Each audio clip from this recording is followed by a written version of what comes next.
Hello students, welcome back to my next video lecture. In this video lecture, we are going to discuss second colligative property, that is osmotic pressure.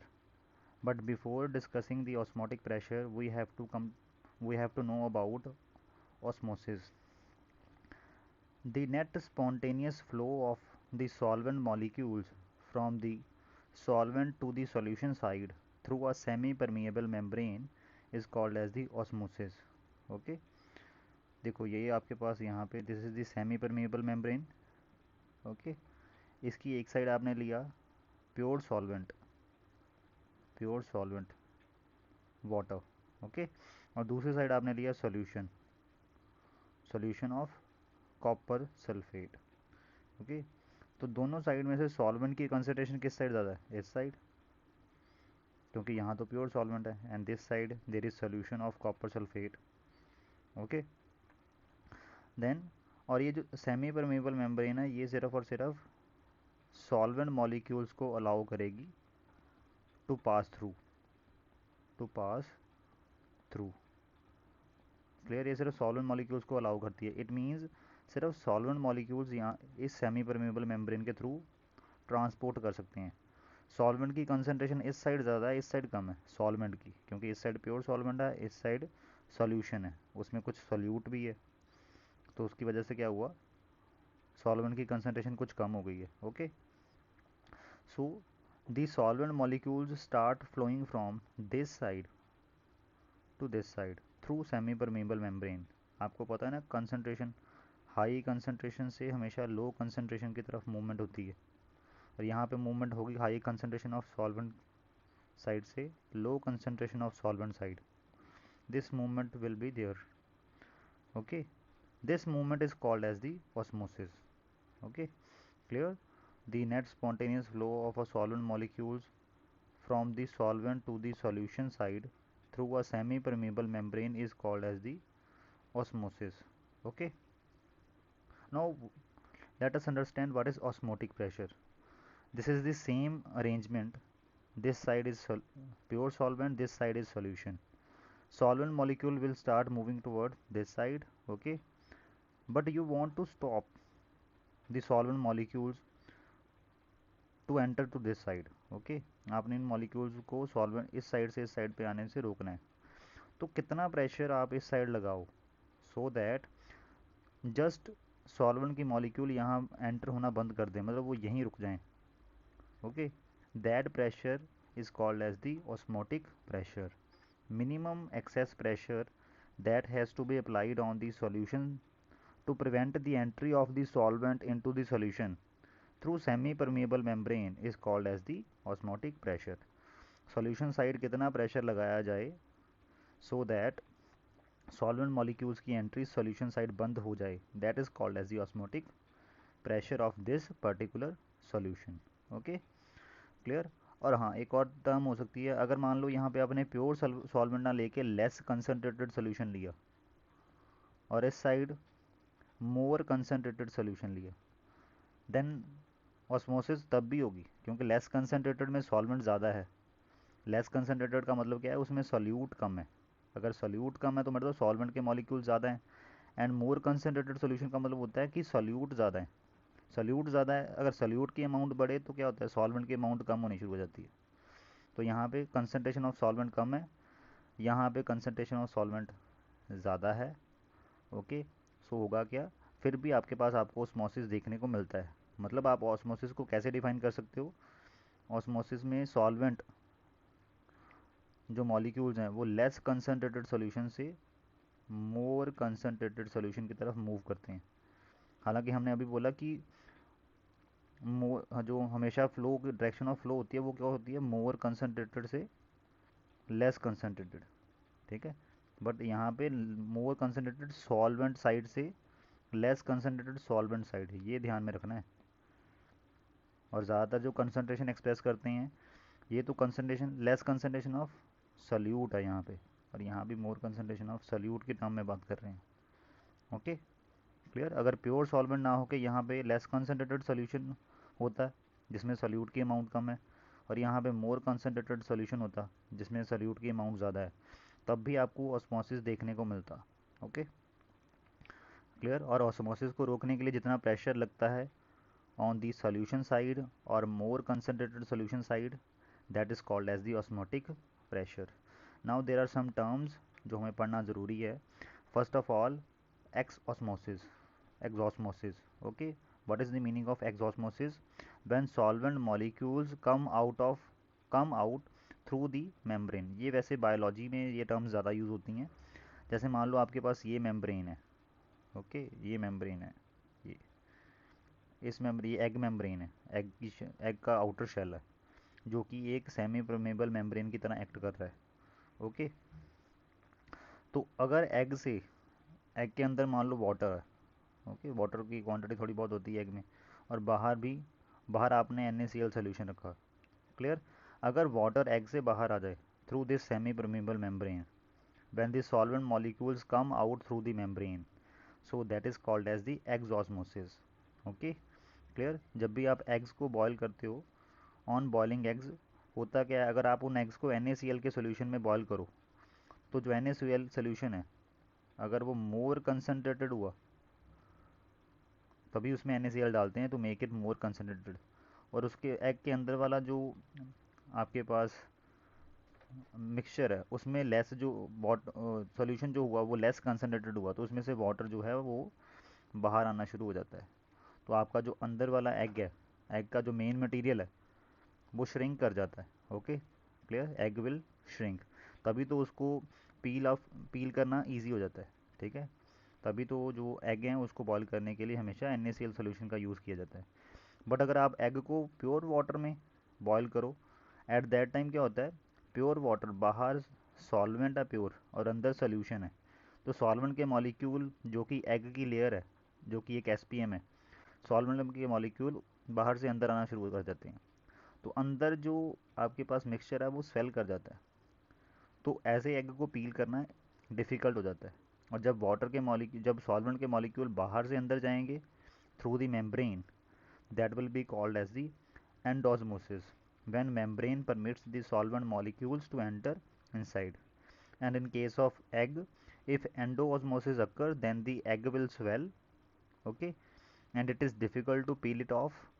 अगर आप इसको NaCl solution में boil करते हो, then at that time exosmosis occur, okay, in which the solvent molecules come out through the membrane and the egg is going to shrink, okay, और उससे क्या होता है, पील करना, आपको एग को पील ऑफ करना इजी हो जाता है। Okay, that is called as the exosmosis. Okay, so next is, now what is semi permeable membrane. Okay, और आपको नेचर में कहाँ मिलती है semi permeable membrane, for example natural semi permeable membrane, SPM short form में लिखा है मैंने, SPM, जैसे vegetable membrane and animal membranes found just under the outer skin of the animals and the plants. जैसे हमारी स्किन के under एक layer होती है, ठीक है, वो कौन सी लेयर होती है, वो सेमी परमेबल मेम्ब्रेन की होती है, तभी तो हमें जैसे जब स्वेट आता है तो हमारी बॉडी से वाटर जो है वो अंदर से बाहर आता है। Okay, clear.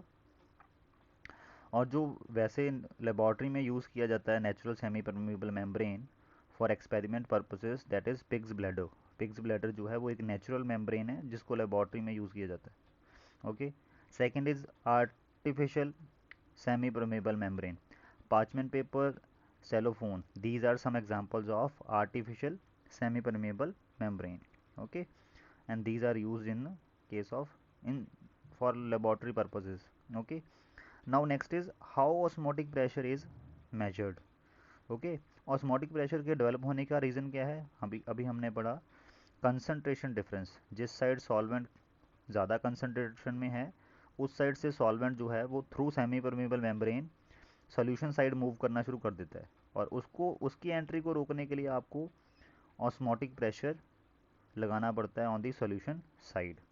ओके, अब लेबॉर्ट्री मेजरमेंट कैसे करते हैं ऑस्मोटिक प्रेशर की, देखो हमारे पास एक होती है थिसल फनल, ठीक है, थिसल फनल में हमने क्या किया, और नीचे यहाँ पे लगी हुई है सेमी परमेबल मेम्ब्रेन, हमने इस थिसल फनल में सोल्यूशन जो है लेट अस से शुगर का सोल्यूशन भर दिया इसके अंदर यहाँ तक। Okay, clear.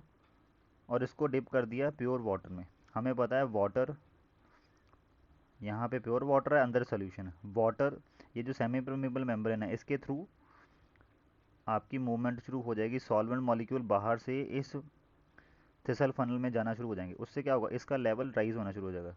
ओके, क्योंकि सॉल्वेंट इसके अंदर एंटर कर रहा है, तो उसकी वजह से इस लेवल राइज होना शुरू हो जाएगा ये। और जितनी हाइट तक ये लेवल राइज होगा, उस हाइट को देख के हम पता लगाते हैं कि what will be the osmotic pressure. जैसे बैरोमीटर के केस में और मैनोमीटर के केस में जो हाइट है, जो मर्करी के कॉलम है, उनकी जो हाइट डिफरेंस आती है, उससे पता लगाते हैं ना हम प्रेशर का। वैसा ही इस हाइट से आप प्रेशर कैलकुलेट कर सकते हो। ठीक है, कैसे कैलकुलेट करोगे, height multiply by the density multiply by the g. G is the acceleration due to gravity which is equal to 9.8 metre per second square. Okay, acceleration due to gravity. Clear. तो ऐसे lab में measure की जाती है osmotic pressure की, but it is not a accurate method. इसमें थोड़ी बहुत, क्या बोल सकते हो, एरर्स होती हैं। ओके, सो ये बस लैब तक हम यूज़ करते हैं। बट अगर आपको इंडस्ट्रियल पर्पसेस पे यूज़ करना हो, तो उसके लिए हमारे पास बर्कले हेस्ले मेथड है, हार्टले मेथड है, सॉरी। क्लियर। तो उससे पहले experimental measurement of osmotic pressure से पहले reverse osmosis. What is the meaning of reverse osmosis? Okay, जैसे अभी हमने बोला कि अगर ऑस्मोसिस हो रही है, उस टाइम हम सोल्यूशन साइड अगर प्रेशर अप्लाई कर दें, तो उस टाइम क्या होता है, सॉल्वेंट साइड से सोल्यूशन साइड सॉल्वेंट के मॉलिक्यूल्स की एंट्री बंद हो जाती है। बट अगर ऑस्मोटिक प्रेशर से ज़्यादा प्रेशर अप्लाई कर दें यहाँ पे, तो होगा क्या, फिर रिवर्स सॉल्वेंट मॉलिक्यूल इस साइड सोल्यूशन साइड से सॉल्वेंट साइड ट्रेवल करना शुरू कर देते हैं। When the pressure applied on the solution side is pressure greater than osmotic pressure applied. Okay, clear. उस साइड क्या होता है, रिवर्स साइड मूवमेंट शुरू हो जाती है, and that is called as the reverse osmosis. Clear. जिसको आरओ बोलते हैं, आरओ का पानी हम बोलते हैं ना कि ये आरओ है। क्लियर। उसमें क्या होता है, उसमें जैसे मान लो इस साइड आपने इम्प्योर वाटर जिसमें इम्प्योरिटीज़ हैं वो रखा, दूसरी साइड फ्रेश वाटर रखा। जहाँ पे इम्प्योर वाटर है उस साइड आपने pressure greater than osmotic pressure लगाना है। ओके, उससे क्या होगा, इसमें जितना भी वाटर है वो ट्रैवल करके इधर इस मेम्ब्रेन के थ्रू ट्रैवल करके इधर आ जाएगा फ्रेश वाटर में, तो वो भी फ्रेश वाटर बन जाएगा। ओके, और यहाँ से आप उसकी सप्लाई ले लोगे। ओके, इसलिए आरओ यूज़ करते हैं हम। जो वाटर फिल्टर्स होते हैं उनमें भी आरओ सिस्टम यूज़ होता है। ठीक है, आरओ की एक लेयर होती है, क्लियर, सेमी परमेबल मेम्ब्रेन की आरओ में। ठीक है, इस साइड आप जो इम्प्योर वाटर है, क्लियर, या जो टैप वाटर है उसको डालते हो, और प्रेशर अप्लाई करके उस टैप वाटर में से प्योर वाटर इस साइड कलेक्ट किया जाता है और उसको यूज़ किया जाता है for drinking purposes. Okay, that is called R O, full form is reverse osmosis. अब याद रखना अगर जिनको नहीं पता था। Next is experimental measurement of osmotic pressure. इसके लिए मेथड जो लगता है वो भी बोल चुका हूँ, बर्कले हार्टले मेथड। ओके, इस मेथड में भी वैसे वही हमने ऑस्मोसिस का ही यूज़ करना है। जैसे ये आपने ये पाइप्स के थ्रू वो प्योर सॉल्वेंट, ओके, आपने इसके अंदर डाला हुआ है, ये अरेंजमेंट। क्लियर। और ये जो है वो सेमी परमेबल मेम्ब्रेन है, और इसके यहाँ पे ये क्या है, this is solution. Okay, we know that solvent से सॉल्यूशन साइड आपकी मूवमेंट होगी किसकी, सॉल्वेंट मॉलिक्यूल्स की। ओके, जैसे यहाँ से ये दोनों साइड से बाहर आएगा ये। क्लियर। बट हम क्या करेंगे, इसके ऊपर प्रेशर अप्लाई कर देंगे। ये सॉल्यूशन है, सॉल्यूशन के ऊपर प्रेशर अप्लाई करने से क्या होगा, अगर वो प्रेशर आपने उतना अप्लाई कर दिया जितना इस एंट्री को रोकने के लिए सफिशिएंट है, that pressure will be called as the osmotic pressure. तो इसमें ऐसे मेथड अप्लाई करते हैं। Okay, clear. In this method pressure applied on the solution which is just sufficient to prevent the entry of the solvent into the solution through semi permeable membrane, and this is the experimental, or you can say industrial method to prevent accurate osmotic pressure। इस pressure को ये जो lab method है इससे superior माना गया है। Okay, और होता भी है। क्यों सुपीरियर होता है इससे, देखो, first of all is osmotic pressure is measured by the external pressure, so no strain on the membrane. अब होता क्या है, जब ये वाला प्रेशर अप्लाई होता है तो ना इस पार्चमेंट, ये जो मेम्ब्रेन है ये वाली, सेमी परमेबल मेम्ब्रेन, ना तो इस पे इस साइड से प्रेशर लग रहा है, ना तो इस साइड से प्रेशर लग रहा है, दोनों साइड से प्रेशर बैलेंस हो चुका है, तभी तो सॉल्वेंट मॉलिक्यूल्स की एंट्री रुकी है। ठीक है, तो इस पे कोई स्ट्रेन नहीं पड़ रहा होता, तो मतलब आप ऑस्मोटिक प्रेशर एक्चुअल मेजर कर रहे होते हो। ठीक है। सेकंड, कंसंट्रेशन ऑफ सोल्यूशन जो है does not change as the entry of solvent into the solution is prevented by the external pressure. ठीक है, अगर सॉल्वेंट थोड़ा बहुत भी इधर से इधर आ गया तो ये सोल्यूशन की एग्जिस्टिंग सोल्यूशन की जो कंसंट्रेशन है दैट विल चेंज। ओके, तो फिर वो चेंज्ड सोल्यूशन का ऑस्मोटिक प्रेशर कैलकुलेट होगा, जो एक्चुअल में आपने लिया था सोल्यूशन उसका थोड़ी ना ऑस्मोटिक प्रेशर आएगा। ओके, तो ये ड्रॉबैक थी इसके केस में, क्योंकि इसके केस में ये जो सोल्यूशन लेते हैं उसकी तो कंसंट्रेशन ही चेंज हो जाती है जब उसमें ये वाटर मिलना शुरू हो जाता है। ठीक है, तो जो इस कंसनट्रेटेड सोल्यूशन का ऑस्मोटिक प्रेशर आना चाहिए था, ठीक है, वो नहीं ना आया। ठीक, क्योंकि वो तो अब डाइल्यूट हो गया when solvent enter through this side to this side. ठीक, तो उसको इसमें इसके केस में क्या होता है, इसमें ऐसा होता ही नहीं है। इसमें क्या होता है, सॉल्वेंट और सोल्यूशन मिक्स ही नहीं होते। क्लियर। सो दैट्स वाई इसमें सॉल्यूशन की कंसंट्रेशन चेंज नहीं होती, तो इसमें एक्यूरेसी लेवल ज़्यादा है और इसमें very less time is taken. Okay, इसके केस में क्या होता है, बहुत कम टाइम लगता है to measure the osmotic pressure. और जो ये वाला लेबॉर्ट्री मेथड है इट टेक्स टाइम, क्योंकि ये लेवल अप राइज होने में थोड़ा टाइम लग जाता है। Okay, clear. So this is the experimental measurement of osmotic pressure. हालांकि एग्जाम में आपको कभी मेथड से क्वेश्चन देखने को मिलेगा नहीं, मे बी कॉम्पिटिशन में कोई ऐसी बात ना पूछ ली जाए, so that's why we cover this topic. Okay, clear. और ऑस्मोटिक प्रेशर क्यों होता है, ऑस्मोटिक प्रेशर होने का रीज़न ही क्या है अगर कोई पूछ ले, तो ये जो कंसंट्रेशन डिफरेंस है दोनों साइड सॉल्वेंट मॉलिक्यूल्स की, that is the reason for the osmotic pressure. क्योंकि हर बार मोर कंसनट्रेटेड साइड से लेस कंसनट्रेटेड साइड मूवमेंट होती है। ठीक है, क्लियर। और अगर सॉल्वेंट की मूवमेंट ही हो सकती है, तो जिस साइड ज़्यादा कंसनट्रेशन है सॉल्वेंट की उस साइड से लेस कंसनट्रेशन साइड सॉल्वेंट की मूवमेंट होनी शुरू हो जाएगी, क्योंकि सॉल्वेंट के मॉलिक्यूल इस साइड कम है, इस साइड सॉल्वेंट के मॉलिक्यूल ज़्यादा हैं। Okay, so this is all about osmosis and osmotic pressure. Okay, now next is expression for the osmotic pressure. Osmotic pressure किसी भी solution के लिए, for a solution it is found that osmotic pressure को हम पाई से designate कर रहे हैं, osmotic pressure is designated by the pi. Okay, it is found that कि osmotic pressure will be directly proportional to the concentration of solution. जितनी ज़्यादा concentration उतना ही osmotic pressure ज़्यादा. Similarly, osmotic pressure found to be directly proportional to the temperature also. Okay, so by combining these two, osmotic pressure comes out to be directly proportional to concentration multiplied by the temperature. और जब आपने यहाँ से directly proportional हटाया तो this there is a constant, proportionality constant लगता है, और बाय चांस इस प्रोपोर्शनलिटी कांस्टेंट की जो वैल्यू है इसको सॉल्यूशन कांस्टेंट बोलते हैं, it comes out equal to the value of this. और ये वैल्यू कहाँ देखी है आपने, गैस कांस्टेंट में। तो ये गैस कांस्टेंट जितनी वैल्यू वाला ही यहाँ पे कांस्टेंट आता है, तो इसको गैस कांस्टेंट ही बोल दो चाहे आप, हालांकि इसको बोलना क्या है, solution constant, and it has value equal to the R. Okay, clear. और यूनिट्स भी गैस कांस्टेंट वाला ही हैं, क्योंकि कैसे पता लगा यूनिट्स गैस कांस्टेंट वाले ही हैं, आर के यूनिट क्या होंगे, पाई सी टी। सी क्या है, कंसनट्रेशन, कंसनट्रेशन क्या होती है, सभी के यूनिट्स बोलो, पाई क्या है, प्रेशर, एटमॉस्फेयर। ओके, कंसनट्रेशन क्या क्या होते हैं, मोल पर लीटर, टेम्परेचर के केल्विन। जब इसको सॉल्व करोगे तो क्या यूनिट्स आएंगे, atmosphere, litre, per mole, per kelvin, these are the units. Okay, और अगर आपने प्रेशर एटमॉस्फेयर में ना लेके बार में हुआ तो उस टाइम आपके पास यहाँ पे वैल्यू थोड़ी सी ज़्यादा हो जाती है, 0.083 लीटर बार पर केल्विन पर मोल। और R is a solution constant which has value equal to the gas constant. Okay, तो ये आपके पास एक्सप्रेशन आ गया, इसको थोड़ा और मॉडिफाई करते हैं, कंसनट्रेशन को आप number of moles of solute by volume of solution in litre कर दोगे तो आपके पास ये इक्वेशन बन जाएगी एज इट इज़। ठीक है, देखने में P V equal to N R T जैसी लग रही है ना, आइडल गैस इक्वेशन जैसी। ओके, तो वैसे याद रख लो, pi V equal to N R T, and this equation is called as the van't Hoff equation, and this is valid for only dilute solutions. ये तभी लगती है जब आपने डाइल्यूट सोल्यूशंस का ऑस्मोटिक प्रेशर मेजरमेंट करना हो, और आपके सिलेबस में डाइल्यूट सोल्यूशंस की ऑस्मोटिक प्रेशर वाले क्वेश्चन सारे डाइल्यूट सॉल्यूशन से ही रिलेटेड हैं।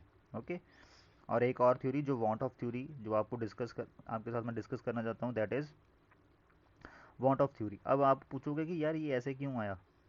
Because osmotic pressure, it is considered that osmotic pressure due to the bombardment of solute molecules on the semi permeable membrane, ये बिल्कुल वैसा ही केस है जिसमें जिसमें सोल्यूट मॉलिक्यूल्स बम्बार्ड कर रहे हैं सेमी परमेबल मेम्ब्रेन पे, just like as the pressure of a gas due to the bombardment of gas molecules on the walls of its container. Solute molecule जैसे बम्बार्ड कर रहे हैं सेमी परमेबल मेम्ब्रेन पे, वो बम्बार्डमेंट ऐसे feel हो रही है जैसे किसी वॉल ऑफ कंटेनर में जब गैस रखी हो तो गैस के मॉलिक्यूल उसकी वॉल पे जो प्रेशर लगाते हैं वैसा ही प्रेशर फील हो रहा है एसपीएम को सोल्यूट मॉलिक्यूल्स के कारण। ओके, सो दैट्स वाई आपके पास ये एक्सप्रेशन आया। Okay, and this expression is only valid for dilute solution, क्योंकि तब तक ही ये अजम्पशन ठीक है। Okay, so this is all about osmotic pressure. Now there are some definition, some more definitions which are related to the osmotic pressure topic. First of all, isotonic solution. Isotonic solutions किनको बोलते हैं? दो solutions having same osmotic pressure at the same temperature. Temperature fix रखा आपने, दो solutions देखे, मान लो this is the solution, solution A, solution B, इसका और इसका ऑस्मोटिक प्रेशर सेम आया, so these will be called as the isotonic solution. और इनको आप आइसोऑस्मेटिक भी बोल सकते हो, isosmotic. Two isotonic solutions are also आइसोऑस्मेटिक।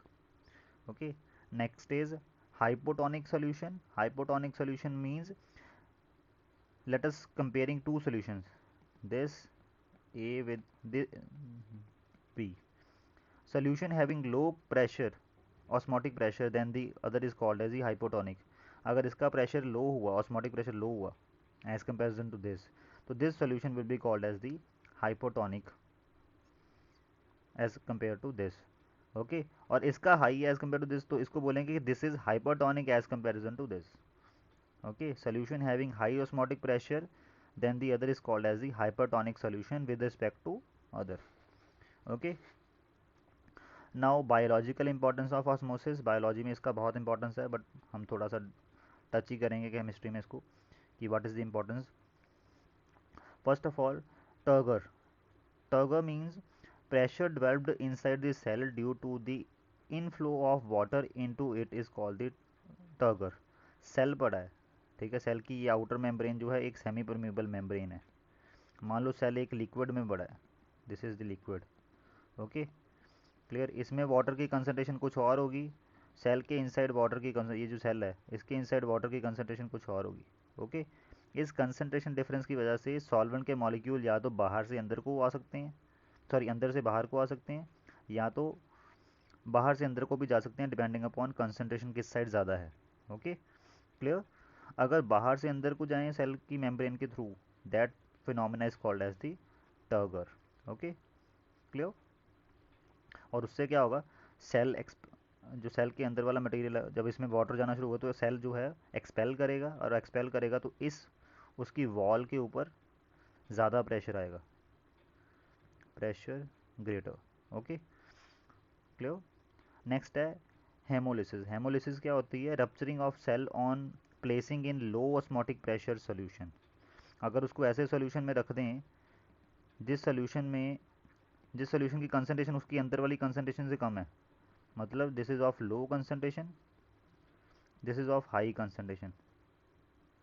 Okay, तो सॉल्वेंट की कंसनट्रेशन लो में ज़्यादा होती है, हाई में कम होती है, तो इस साइड से इस साइड सॉल्वेंट के मॉलिक्यूल जो हैं वो ट्रैवल करना शुरू कर देंगे, मतलब टर्गर हो जाएगा, सेल के अंदर फिनोमिना टर्गर शुरू हो जाएगा।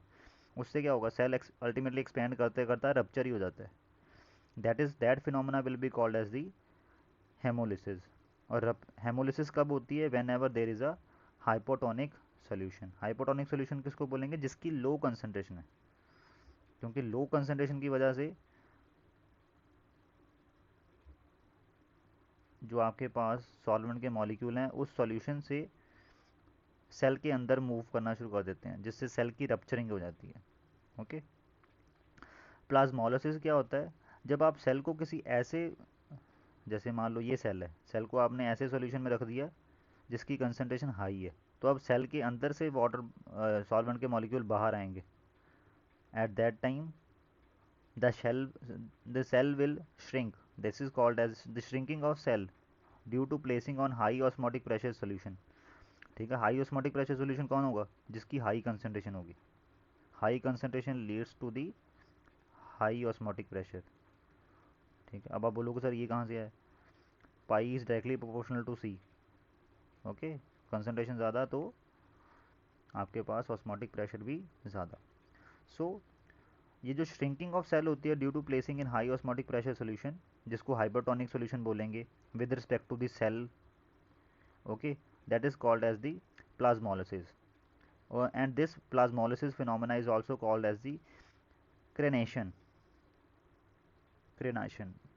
Next, ओके, और सेल के कंपैरिजन में जो आरबीसीज होते हैं हमारी रेड ब्लड सेल्स, ओके, उनके कंपैरिजन में अगर आपके पास, अगर हम सोल्यूशन ले 0.9% NaCl सोल्यूशन से कम कंसनट्रेशन वाला सोल्यूशन लें, ठीक है, इससे कम रखें कंसनट्रेशन ऑफ सोल्यूशन, देन उस टाइम वो solution as comparison to cell जो है वो हाइपोटोनिक होता है। तो उस टाइम सेल की क्या होगी? हेमोलिसिस। ठीक है, बट अगर आपने यहाँ पे जो कंसनट्रेशन है इनसाइड दिस, सॉरी जो ये लिया आपने कंसनट्रेशन, ठीक है, जिसमें आपने सेल को रखा है, ठीक है, तो जिसमें सेल को रखा है अगर उस सॉल्यूशन की कंसनट्रेशन ग्रेटर देन 0.9% NaCl हुई, सो एट दैट टाइम वाटर जो है वो बाहर से, सॉरी सेल के अंदर से बाहर को आएगा। Okay, clear? एक्सॉस्मोसिस हो जाएगी, and exosmosis leads to the plasmolysis, okay, which is shrinking of the cell. Okay, so there are some day to day life examples of osmosis which are based on osmosis. For example, raw mangoes shrink into pickle when placed in concentrated salt solution. अचार डालने से पहले जो mango हैं उनको काट के हम क्या करते हैं, सॉल्ट सोल्यूशन में डालते हैं, NaCl सोल्यूशन में। NaCl सोल्यूशन में डालने से क्या होता है, मैंगोज़ के अंदर वाला, जैसे ये मैंगो है, इसके अंदर वाला जो वाटर है वो बाहर आ जाएगा। सो अल्टीमेटली आपका ये जो मैंगो है वो श्रिंक कर जाएगा। ओके, और श्रिंक कर जाएगा तो उसका उस श्रिंक करने के बाद उसका अचार डलता है ना। Clear? Second, wilted flowers revive on placing in the fresh water. अगर आपके पास कोई फ्लावर है, ओके, लेट अस से दिस इज़ द फ्लावर, और वो विल्टेड मीन्स वो मुरझा गया है, तो अगर आप उसको पानी में रखोगे, क्लियर, तो वो पानी, बाहर से पानी थोड़ा सा अंदर, उसके अंदर चला जाएगा, जिसको बोलते हैं एंडोस्मोसिस हो जाएगी। उससे क्या होगा, वो दोबारा रिवाइव कर जाएगा। नेक्स्ट है डिजीज एडीमा।